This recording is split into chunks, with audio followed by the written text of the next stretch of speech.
প্রথমত তো আমাদের ডেটা এন্ট্রি আমাদের যে করতে হবে আমরা তো সেটা জানতামই না। আমরা শুধু জানতাম ফর্ম দেওয়া আর ফর্ম রিসিভ করা, এই দুটোই আমাদের কাছে। এই কারণে এই চাপটা হয়তো আমরা কয়েকজন নিতে পেরেছি, কিন্তু আমাদের বেশিরভাগ নিতে না পেরে কেউ মারা গেছে এবং অনেকে মৃত্যুর কাছাকাছি পৌঁছে গেছে। নির্বাচন কমিশনের এই তুগলকি সিদ্ধান্তের বিরুদ্ধে আমাদের অবস্থান ধর্মঘট চলছে।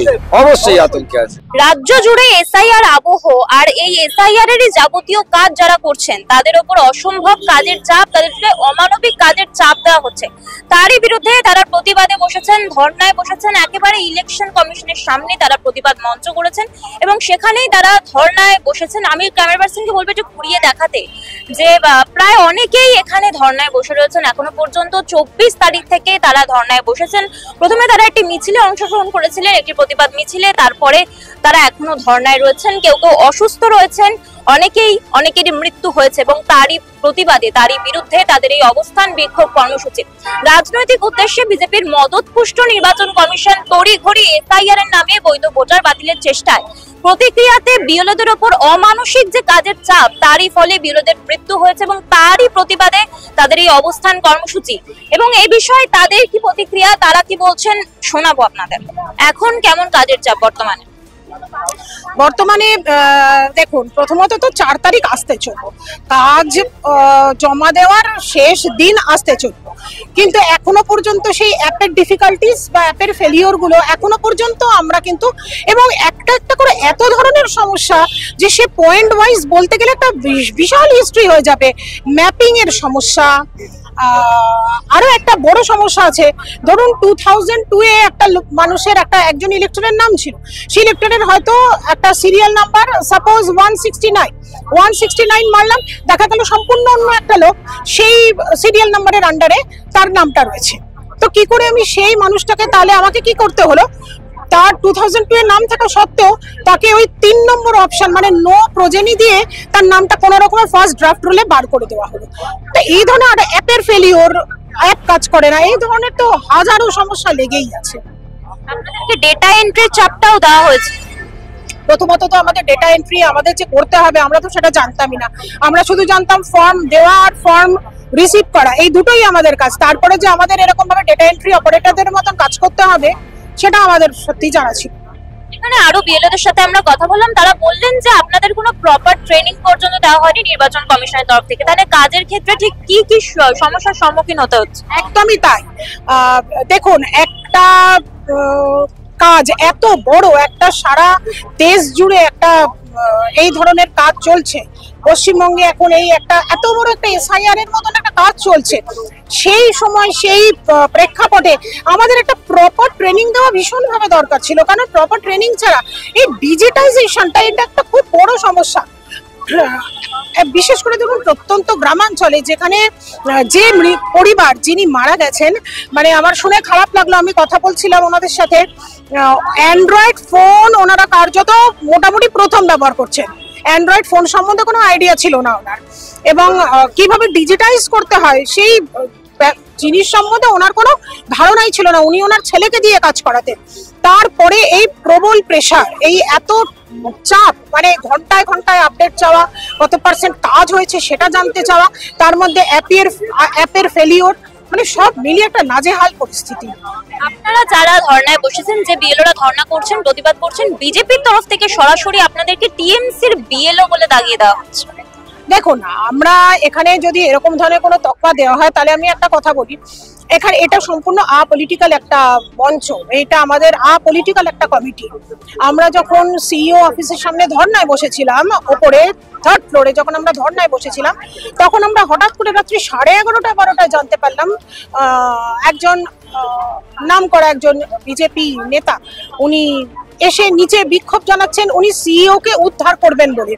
তাহলে এটা পরোক্ষভাবে এটা কি বলা যেতে পারে না যে ইসিআই বিজেপির কন্ট্রোলে রয়েছে? ওনারা নিজেরাই তো প্রমাণ করছেন। এখানে তো আমাদের কিছু, আমরা তো এখানে আপলিটিক্যাল, আমরা একটা আন্দোলন করছি, আমাদের অধিকারের দাবির আন্দোলন করছি। এখানে ওনারা যদি নিজেরাই একটা পলিটিক্যাল রং চড়াতে চান, তাহলে এখানে আমাদের তো কিছু বলার। এই মুহূর্তে নির্বাচন কমিশনের কাছে আপনাদের দাবি ঠিক কি কি? আমাদের নির্বাচন কমিশনের কাছে প্রথমত আমাদের যে দাবি সেটা প্রপার যে একটা ইনফ্রাস্ট্রাকচার দিয়ে একটা এসআইআর করা হোক। এসআইআর এর প্রতি আমাদের কোনো বিদ্বেষ নেই, এসআইআর হোক, কিন্তু একটা প্রপার ইনফ্রাস্ট্রাকচারে এসআইআর হোক, এটা আমাদের প্রথম দাবি ছিল। দ্বিতীয়ত আমরা সময়সীমা বর্ধিত করতে পারি, কারণ প্রচুর ম্যাপিং আনম্যাপিং এই সমস্ত প্রচুর সমস্যা রয়েছে, তো সেইগুলোকে সব মিটিয়ে নিয়ে যদি একটা প্রপার এসআইআর করা যেত তাহলে খুব ভালো হতো। কাজের ক্ষেত্রে আমরা কাজ করতে গিয়ে যেটা দেখেছি, প্রথমত বলি যে আমাদের উপরে যে ফর্ম বিল্লি করা, ডিস্ট্রিবিউট করা, সেই ডিস্ট্রিবিউটটা আমাদের সেখান থেকে ফোনের অ্যাপস থেকে দেখাতে হচ্ছে ডিস্ট্রিবিউট। তারপর যখন আমরা ফর্ম যখন কালেক্ট করছি সেটাও আমাদের অ্যাপসে দেখাতে হচ্ছে। তারপর যখন আমাদের ট্রেনিং হয়েছিল আমাদের কোনোবার বলা হয়নি যে আপনারা এইগুলো ডিজিটাইজ করতে হবে। তারপরে হঠাৎ করে ওরা বলছে যে আপনারা ডিজিটাইজ করতে হবে। ডিজিটাইজ করবার জন্য আমাদের কোনো ট্রেনিং নেই, তাহলে আমরা সেখানে ভিডিও দেখে ইউটিউব দেখে আমরা ডিজিটাইজ করা শুরু করি। তাহলে এই ডিজিটাইজ করতে গেলে আমাদের কাজের প্রতি ভুল হবে। সার্ভার ডাউন, ভোর 3টে থেকে বসে আছি, সার্ভার যদি রানিং হয় তবে আমরা কাজ করবো, সারাদিন আমরা কাজ করতে পারছি না। তারপর দেখুন আমাদের সারা দিনের বেলাতে কোনো কাজ নেই, দিনের বেলা আমাদের পাড়ায় পাড়ায় ফর্ম তুলতে হচ্ছে, ফর্ম কালেকশন করতে হচ্ছে, অথচ সেই ভোর রাত থেকে আমাদের আবার কিন্তু সেগুলো ডিজিটাইজ করতে হচ্ছে। অথচ দেখা যাচ্ছে সেই ডিজিটাইজ করবার জন্য আমাদের এডিট করবার কোনো অপশন দেওয়া হচ্ছে না, একদিন দিয়ে তুলে নেওয়া হলো। তাহলে আমরা কাজ করতে গেলে তো আমাদের ভুল হবে। রাতের অন্ধকারে যখন ঝড়ের মতো আমাদের বলছে আজকে তোমাদের 30%, আজকে 80% করতে হবে, আজকে 90% করতে হবে, তাহলে এত দ্রুত আমাদের কাজ করতে গেলে ভুল হলে আমরা নিজেরা এডিট করার অপশন পাচ্ছি না। সবেমাত্র 2 দিন হলো 28 তারিখ থেকে আমরা এডিট করবার অপশন পেয়েছি। অথচ আমাদের যদি কোনো প্রবলেম হয়ে গেলে আমরা এআরওকে ফোন করছি, সুপারভাইজারকে ফোন করছি, আমরা কোনো উত্তর পাচ্ছি না। শুধু তাই নয়, আমাদের সঙ্গে যে বিএলএরা রয়েছে তারাও আমাদের কোনো হেল্প করছে না। তাহলে আমরা বিএলও হয়েছি বলে আমরা শিক্ষকতা করি, আমাদের যেটা দেওয়া হয়েছে তার জন্য আমাদের ফর্ম ডিস্ট্রিবিউট করতে হবে, ফর্ম ফিল আপ করতে হবে, ফর্ম কালেক্ট করতে হবে, তারপর যদি সার্ভার ডাউন থাকে সেগুলোকে আবার ডিজিটাইজ করতে হবে, সেখানে আমরা এডিট করার অপশন পাবো না। এই প্রবলেমগুলো আমাদের এত পরিমাণে এসছে, এই কারণে এই চাপটা হয়তো আমরা কয়েকজন নিতে পেরেছি, কিন্তু আমাদের বেশিরভাগ নিতে না পেরে কেউ মারা গেছেন এবং অনেকে মৃত্যুর কাছাকাছি পৌঁছে গেছে। এই জন্য বলবো যে যাতে আমাদের পরবর্তীকালে নির্বাচন কমিশন এই ধরনের যদি ডিউটি দেওয়ার আগে ভালো করে আমাদের ট্রেনিং দেওয়া হোক এবং তাদের এই সার্ভারগুলো অনেক উন্নত করা হোক, তা না হলে কিন্তু কাজ করা সম্ভব নয়, এই প্রেশার নেওয়া সম্ভব নয়। ডিসেম্বরের মধ্যে বলা হচ্ছে যে খসড়া তালিকা প্রকাশ করতে হবে, কিন্তু সেটা কি সম্ভব? 4 ডিসেম্বরের মধ্যে দেখুন যারা মোটামুটি একটু কাজ জানে বা কাজ করতে পেরেছে, যারা ডিজিটাইজ করতে পেরেছে, আমরা যারা করতে পেরেছি মোটামুটি হয়তো কাজটা কমপ্লিট করা যেতে পারে। কিন্তু আমাদের গ্রুপে আমরা দেখছি বেশিরভাগই এখনো পর্যন্ত তারা গ্রাম থেকে ফর্ম কালেক্ট করতে পারেনি। তাহলে যদি তারা কালেক্ট করতে না পারে সেগুলো তারা পারবে কি করে, ডিজিটাইজ করবে কি করে? এটা 99% হয়তো কিছু জনের হয়েছে, কিন্তু বেশ কয়েকজন তাদের তো 30% হয়নি। তাহলে তাদের ক্ষেত্রে কি করবে? তারা এখনো পর্যন্ত ফর্ম তুলতে পারেনি বা তারা মারতে পারছে না সার্ভার ডাউনের জন্য। তো জানি না এটা ওনারা কিভাবে বলছেন, যদি এটা সম্পূর্ণ করতে যাবে তাহলে ওনাদেরকে নিজস্বভাবে ওনাদের একটা করে এক্সপার্ট দেওয়া উচিত যারা ওগুলো মারতে পারে। ওনারা যদি হেল্প না করে এই কাজটা 4 তারিখের মধ্যে কমপ্লিট করা অনেকটা কঠিন হয়ে যাবে। সেই ব্যাপারে আমি মন্তব্য করতে চাই না, সেটার ব্যাপারে ওরা হয়তো চেষ্টা করছে, কিন্তু কাজের সিস্টেমটা একটু উন্নত করা দরকার, একটু আমি বলতে পারি। সাহায্য আমরা দেখলাম যে এডিট করার অপশনটা কাল থেকে দিয়েছেন, বা সাহায্য বলতে ওনারা হয়তো ভার্সনগুলো একটু উন্নত করার চেষ্টা করছে দেখছি, কিন্তু সেগুলো সাফিসিয়েন্ট না, আরো বেশি উন্নত করলে ভালো। নির্বাচন কমিশনের এই তুগলকি সিদ্ধান্তের বিরুদ্ধে আমাদের অবস্থান ধর্মঘট চলছে। এখন এসআইআর এর নামে যেভাবে বাঙালির ভোটকে কেড়ে নিয়ে বিজেপিকে জিতিয়ে দেওয়ার একটা চক্রান্ত চলছে, নির্বাচন কমিশনার করছেন, তারই বিরুদ্ধে আমাদের একটা লড়াই। আরেকটা লড়াই হচ্ছে এখনো পর্যন্ত সারা দেশে প্রায় 26টার মতো বিএলও মারা গেছে, আমাদের বাংলাতেও মারা গেছে।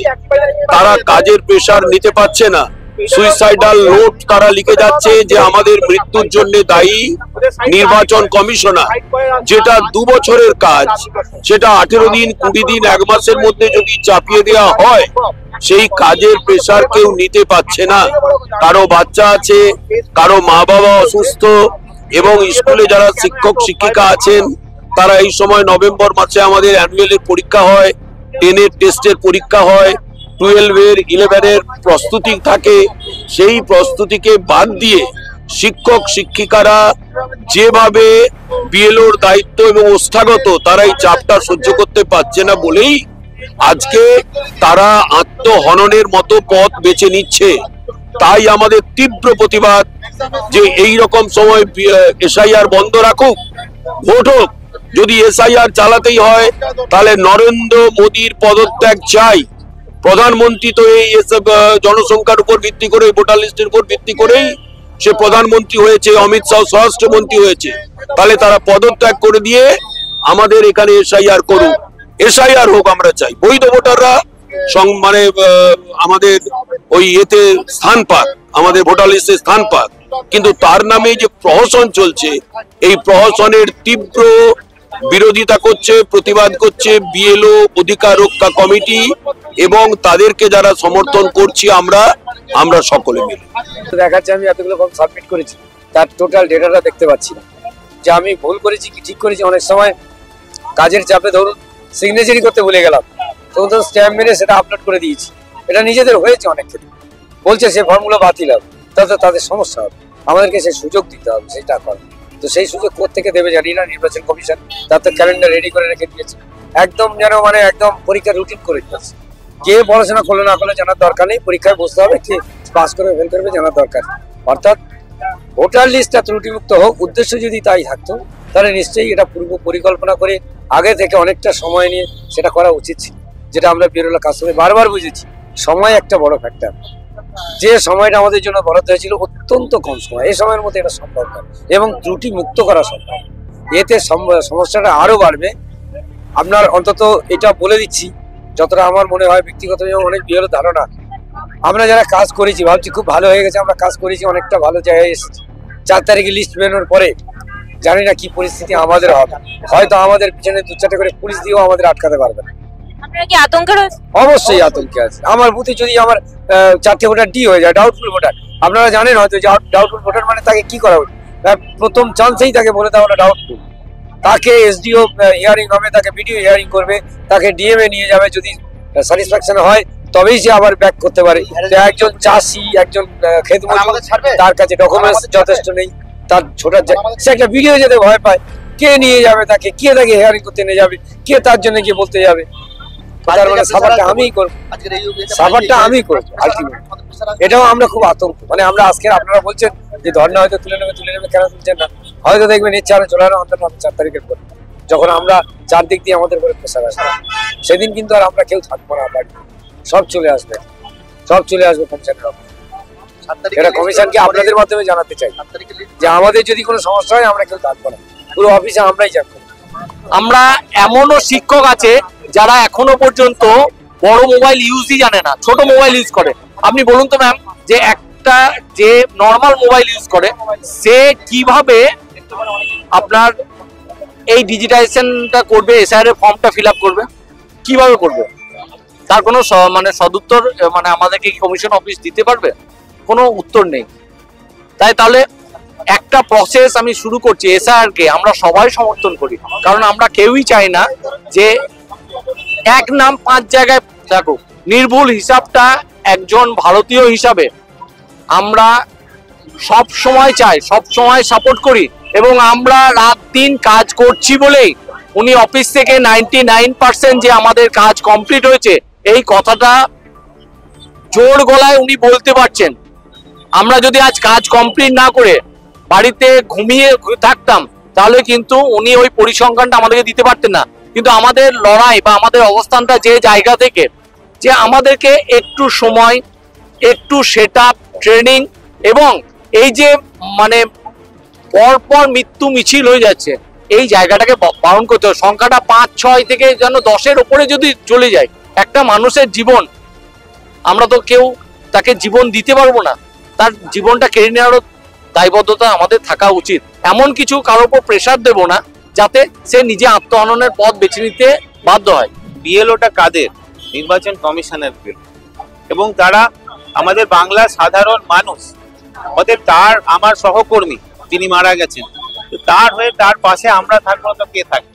আপনি দেখেছেন একটা পশু কোথাও মারা গেলে সেই পশুটার পাশে আরো তার যে থাকে তারা এসে জড়ো হয়। তা আমরাও তো একটা মানুষ, আমাদের একজন সহকর্মী মারা গেছেন কাজ করতে করতে, এবং আজকে ওনাকে নিয়ে, জাকির বাবুকে নিয়ে 5 জন মারা গেলেন, এবং কয়েকশো বিএলও শহরে বা কলকাতাতে হাসপাতালে ভর্তি, তারা মৃত্যুর সঙ্গে পাঞ্জা লড়ছে। এইরকম একটা অবস্থায় আমরা কখনোই বসে থাকতে পারি না। তাদের হয়ে তো আমাদের কাছে, আমাদের সহকর্মীর পাশে তো আমরা দাঁড়াবোই। পশুরা যদি দাঁড়াতে পারে তাহলে আমরা মানুষ হয়ে কেন দাঁড়াবো? এই যে আপনারা আজকে 24 তারিখ থেকে অবস্থান বসেছেন, 4 তারিখের মধ্যে শেষ হবে না, আপনারা সেটা জানিয়েছেন, কি মনে হয় যে টাইম বাড়ানো হবে? দেখুন, আমরা আমাদের আন্দোলন করে যাচ্ছি এবং আমাদের যে সুবিধা অসুবিধা সেগুলো তো ওনারা দেখতে পাচ্ছেন। আমরা তো একটাও মিথ্যা কথা বলেছি না। আমাদের অ্যাপগুলো দেখুন, এখানে যত বিএলও এসেছেন তাদের অ্যাপ চেক করুন, সেখানেই রিপোর্ট পাবেন যে কিভাবে কাজ করছে অ্যাপগুলো। তা আমরা কিভাবে কাজ করব? এবং আমাদের যে দাবি যে এইভাবে একটা 1 বছর 1.5 বছরের প্ল্যানিংকে উইদাউট প্রিপারেশন, কোনো ট্রেনিং না দিয়ে সরাসরি ফিল্ডে সেটাকে নামিয়ে দেওয়া, এবং আমাদের মতো সাধারণ মানুষ এবং আমাদের মধ্যে অনেক টিচার রয়েছেন, অনেক অঙ্গনওয়াড়ি কর্মী রয়েছেন, তারা ঠিকঠাকভাবে মোবাইলটা অপারেট করতেও পারেন না। সেই সমস্যাগুলো তো আছে। ওনাদের যখন এতই তাড়াহুড়ো, তাহলে ওনাদের স্টাফ নিয়ে করে নিতে পারতেন। ওনারা ওনাদের টেকনিক্যাল স্টাফ নামাতেন ফিল্ডে, সেগুলো তো করছেন না। উল্টে দোষ, যত দোষ আমাদের উপর দিচ্ছেন। কিন্তু আপনাদের যখন যে ট্রেনিং পিরিয়ড চলছিল, আপনারা এই সমস্যার কথা জানিয়েছিলেন? অবশ্য ট্রেনিং তো সেভাবে হয়নি, প্রপার ট্রেনিং কোনো কিছুই হয়নি। কোনো রকমে হয়তো ডেকে নেওয়া, ব্লক বা যে ডিআরও অফিসগুলোতে ডেকে নিয়ে আমাদেরকে কাগজ হাতে ধরিয়ে দেওয়া এবং ধরিয়ে দিয়ে আপনারা কাজ করুন। এবং আমাদের যে সুপারভাইজাররা, তারাও আমরা যখন জিজ্ঞেস করছি যে এইটা কি করব, ওটা কি করব, ওনারাও বলতে পারছেন আমরাও কিছু জানি না। কোনো রকম কোথাও হেল্প নেই তাদের কাছ থেকে। মানে একটা অন্ধকার জায়গায় আমরা পড়ে আছি। এইভাবে আমাদের পক্ষে চলা খুব অসম্ভব। এবং যারা মানসিকভাবে চাপটা নিতে পারছেন না, তারা সুইসাইড করছেন। ওরকম জায়গায় চলে গেছে পুরো সিস্টেমটা। আপনারা দেখলেন বিএলওদের প্রতিক্রিয়া। তাদের শারীরিক এবং মানসিক অবস্থা অত্যন্ত খারাপ এবং নির্বাচন কমিশনের তরফ থেকে তাদের যে সময় বেঁধে দেওয়া হয়েছে যে 4 তারিখের মধ্যেই সমস্ত কাজ তাদেরকে সম্পন্ন করতে হবে, কিন্তু তাদের মধ্যে অনেকেই বলছেন সেটা অসম্ভব। এই কাজ 4 তারিখের মধ্যে সম্পন্ন করা সেটা অনেকটাই অসম্ভব। এবং এর পরবর্তী ধাপ তারা কি করেন, এর পরে তারা কি প্রস্তুতি নেন, এ বিষয়ে সমস্ত আপডেট রাখতে অবশ্যই নজর রাখুন আমাদের চ্যানেল।